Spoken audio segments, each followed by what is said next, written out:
Welcome back to our channel. The world stage is constantly shifting, with numerous significant events unfolding daily. Today, we delve into a complex issue with far-reaching consequences: the impact of former President Trump's tariff policies.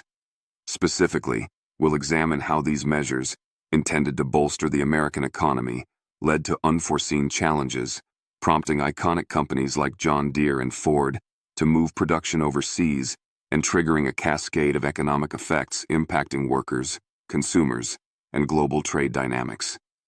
Stay tuned as we unpack the layers of this economic saga. We'll explore the initial intentions behind the tariffs, the real-world fallout for major industries, the tangible costs borne by American households, and the shifting geopolitical landscape involving key players like China and the European Union. Detailed conclusions will be presented at the end of the video. Before we dive deeper, if you find our analysis insightful, please consider subscribing to our channel and hitting the like button. Your support is crucial for us to continue bringing you in-depth reports on important economic and political events. Also, let us know in the comments where you're watching from. We love hearing from our global audience. Former President Trump believed that imposing a substantial 25% tariff would act as a shield, safeguarding the United States economy. The core idea revolved around making imported goods significantly more expensive, thereby encouraging domestic production and consumption under the America First banner. The expectation was that this protectionist measure would revitalize American manufacturing, bring jobs back to U.S. soil, and reduce the trade deficit. However, the reality of these tariffs unfolded quite differently, resembling less of a protective barrier and more akin to an economic shockwave, a nuclear bomb detonation with widespread and often unintended consequences. The interconnectedness of the global economy meant that such a significant policy shift could not occur in isolation. Major American corporations, deeply embedded in international supply chains, were immediately faced with difficult decisions. The increased cost of imported materials and components, coupled with retaliatory tariffs from other nations on American exports, created immense pressure. Instead of fostering domestic growth as planned, the tariffs triggered a wave of strategic repositioning by some of America's most established companies. Giants like John Deere and Ford found themselves compelled to move significant portions of their production facilities overseas. This wasn't merely a business adjustment. It was perceived by many as a fundamental shift, driven by the necessity to mitigate the financial damage inflicted by the very policies designed to protect them. While these corporations navigated the complexities of relocating operations to remain competitive, the burden of the tariffs began to manifest back home in the form of escalating prices. Essential goods for American consumers, from automobiles to everyday household items and vital equipment, started experiencing sharp price increases, adding financial strain to families across the nation. The economic landscape was rapidly transforming, but not in the direction initially envisioned by the architects of the tariff strategy. Please make sure to watch this video until the end, as we will be summarizing the key takeaways and offering our concluding thoughts on this complex issue. John Deere, a name synonymous with American agriculture and a company deeply rooted in the nation's industrial history since 1837, became a prime example of the tariff policy's counterproductive effects.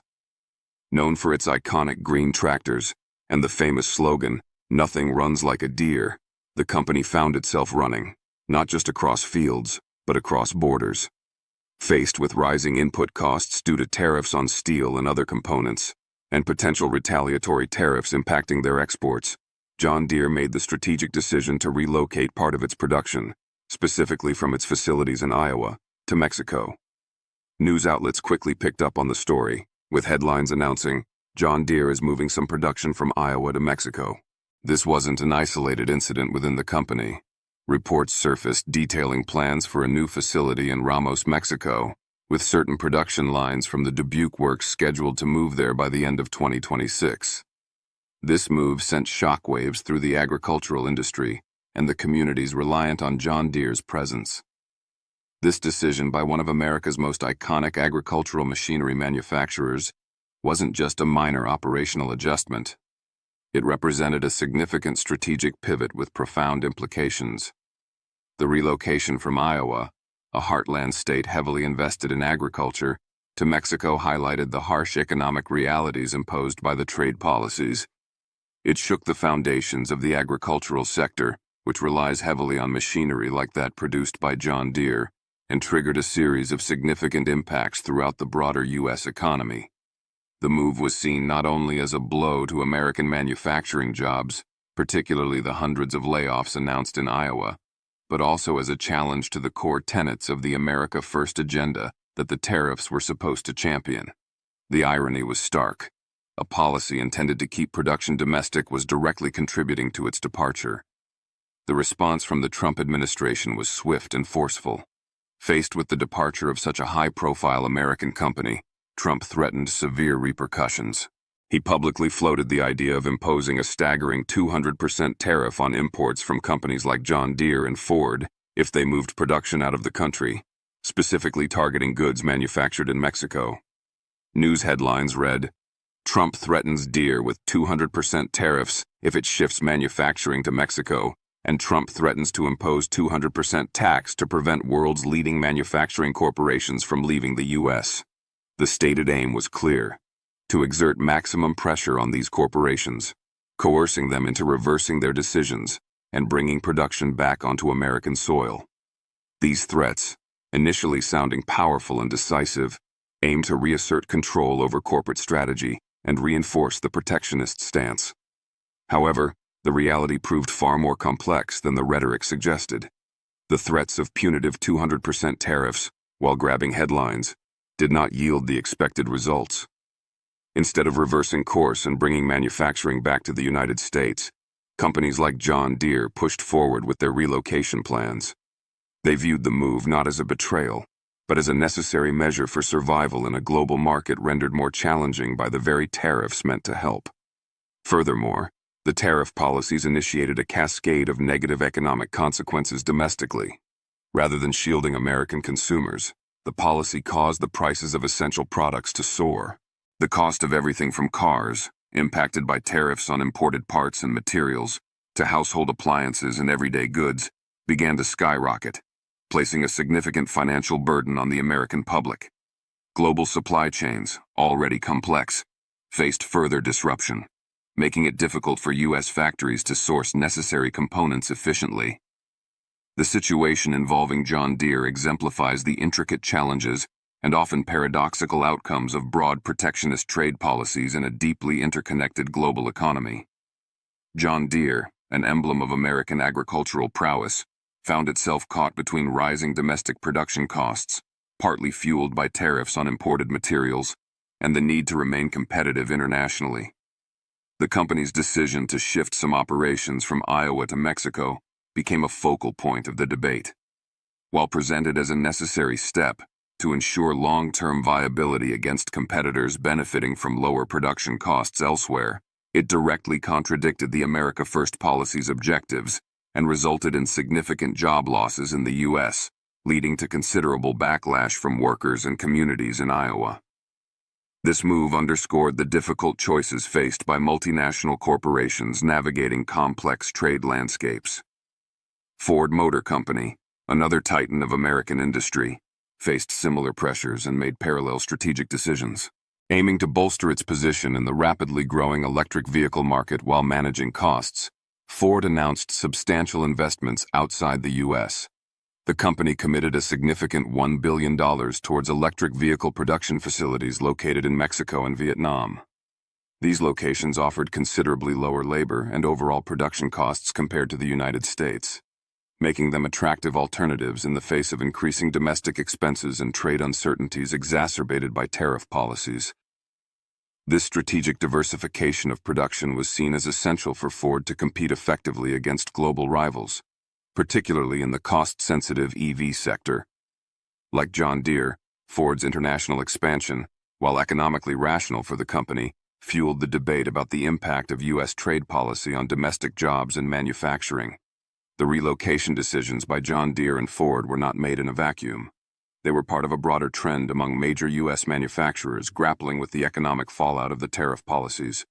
Companies like General Motors, GM, and Caterpillar, both significant players in American manufacturing and major employers, also began shifting parts of their operations overseas. These moves were primarily driven by the need to protect profit margins squeezed by rising production costs within the U.S., and to mitigate the risks associated with ongoing trade disputes and retaliatory tariffs. Operating expensive factories in the United States became increasingly unsustainable as production costs, including materials, components, and labor, continued to climb. Shifting operations to countries with lower cost structures allowed these companies to maintain competitiveness in the global marketplace, even if it meant reducing their manufacturing footprint domestically. This migration of production wasn't just a strategic shift for individual companies. It sent a powerful message about the underlying challenges facing U.S. manufacturing. The fundamental issue highlighted was that business costs, encompassing everything from labor and materials to regulatory compliance and logistical expenses, had become prohibitively high for many companies to maintain extensive domestic production without significant financial risk. The tariffs, intended to level the playing field, inadvertently added to these cost pressures for many manufacturers reliant on global supply chains. Consequently, the Made in America dream, which Trump had promised to revive through his policies, began to unravel for many workers and communities. Instead of a resurgence, the reality was becoming one of factory closures, job losses, and a growing sense of economic uncertainty, turning the promised dream into what many perceived as an illusion. The consequences of these corporate decisions and the overarching tariff policies extended far beyond corporate boardrooms and shareholder reports. The brunt of the impact was borne by American workers and their communities, particularly in the industrial Midwest, historically the heartland of American manufacturing. This region, once home to thriving factories operated by giants like Ford and John Deere, began facing an economic downturn unlike anything seen in recent memory. As factories closed or downsized operations in states like Iowa, Ohio, Michigan, and Kentucky, workers who had built careers and taken pride in contributing to these iconic American companies found themselves facing layoffs and an uncertain future. The labor community, which had believed in the promise of revitalized domestic manufacturing, was now confronting the harsh reality of job displacement. The economic pain rippled outwards. Families were left grappling with how to maintain their livelihoods as stable, well-paying manufacturing jobs disappeared. Small businesses, from local diners and retailers to auto repair shops and parts suppliers that depended on the larger factories and their workforce, also suffered significantly. They faced closure due to the loss of their primary customer base, creating a domino effect of economic hardship throughout these communities. Workers who once took pride in their roles at major American corporations saw their work replaced by overseas production, leaving them with diminished opportunities and little room for economic growth. They faced not only the immediate risk of losing their jobs, but also the daunting prospect of an uncertain future, where new job opportunities in their fields were becoming increasingly scarce, shattering the sense of security and prosperity they once had. The narrative promised by the Trump administration, that tariffs would protect American workers and revive U.S. manufacturing, starkly contrasted with the outcomes experienced on the ground. Trump's tariff policies were initially expected to be a cornerstone of the America First agenda, designed to shield domestic industries from foreign competition and encourage companies to produce goods within the United States. The anticipation was a renaissance of American manufacturing, bringing back jobs and prosperity.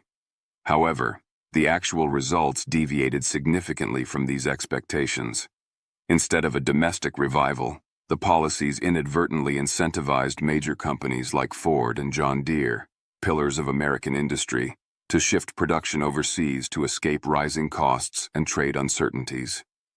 These companies, facing increased expenses for imported materials and the threat of retaliatory tariffs on their exports, became pioneers in relocating operations to countries like Mexico, Brazil, India, and Vietnam, where production costs were substantially lower.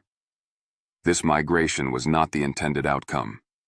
The very policies designed to bring companies back to the U.S. were, in effect, pushing them away.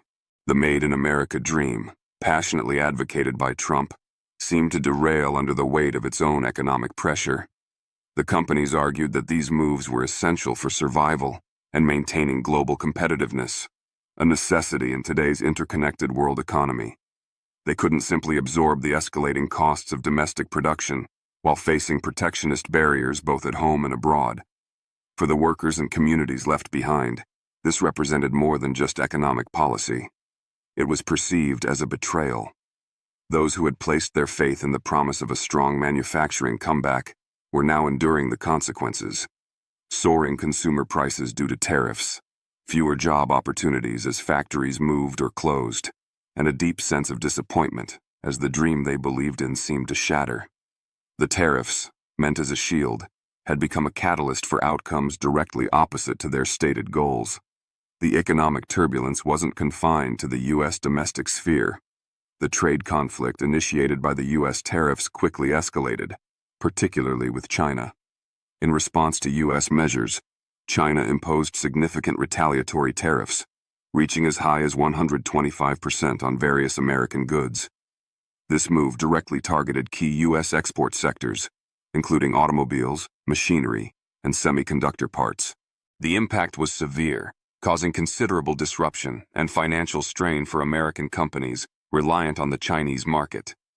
Simultaneously, China began strategically reducing its holdings of U.S. Treasury bonds, signaling a move to lessen its dependence on the U.S. dollar. Chinese USD reserves dropped sharply, reaching their lowest point in 15 years, a clear indication that China no longer wished to rely solely on the U.S. dollar and was actively preparing for a world potentially less dominated by it. This wasn't just about selling bonds. State-owned Chinese banks also curtailed the issuance of credit denominated in U.S. dollars, shifting instead towards using the Chinese yuan, renminbi, and euros for international transactions. This represented a quiet but significant withdrawal from the U.S.-centric global financial system, a system the U.S. had maintained for centuries. This strategic pivot was a calculated long-term strategy by Beijing aimed at restructuring the global trade system and reducing vulnerability to U.S. economic policies. The immediate consequences were tangible. Companies like Tesla, heavily invested in the Chinese market, were forced to suspend shipments, leading to a dramatic drop in market value, over $2 billion in just 2 days. Car prices for consumers rose by $5,000 to $7,000. Inflation surged, and major companies halted operations, illustrating the far-reaching and damaging effects of the escalating trade war. The fallout from the U.S. tariff policies extended beyond the direct confrontation with China, significantly impacting relationships with key American allies. Nations that had long relied on stable trade relations with the United States began to reassess their positions and explore alternative strategies. This was not just China making moves. Even America's closest allies started to break away, concerned about the unpredictability and potential negative consequences of U.S. protectionism. Canada, Saudi Arabia, and major European nations like Germany began actively rebuilding their own trade networks and strategies, seeking greater financial independence and autonomy, no longer solely reliant on the U.S. economic sphere. Canada, for example, signed important deals with China concerning rare earths and energy resources, diversifying its economic partnerships. Saudi Arabia took steps to conduct oil sales to China using the renminbi instead of the U.S. dollar, a significant move challenging the dollar's dominance in global energy markets. Germany and the European Union, representing a massive market for U.S. goods, also began implementing retaliatory measures. The EU moved towards restricting car imports from America, a policy that would disproportionately affect companies like Ford. Given that the EU accounts for approximately 25% of Ford's export revenue, with Germany, France, and Italy being significant contributors, such restrictions posed a substantial threat, potentially costing Ford between $3 to $4 billion annually. This trend showed a clear shift in global strategy, with countries prioritizing their own financial independence and reducing reliance on a U.S. perceived as increasingly protectionist and unpredictable, further isolating the U.S. and contributing to the formation of a more multipolar global economic order. The confluence of these factors, tariffs, rising production costs, shifting global alliances, and intensified international competition, paints a challenging picture for the future of the U.S. auto industry and the broader American economy. Ford, in particular, faces critical decisions.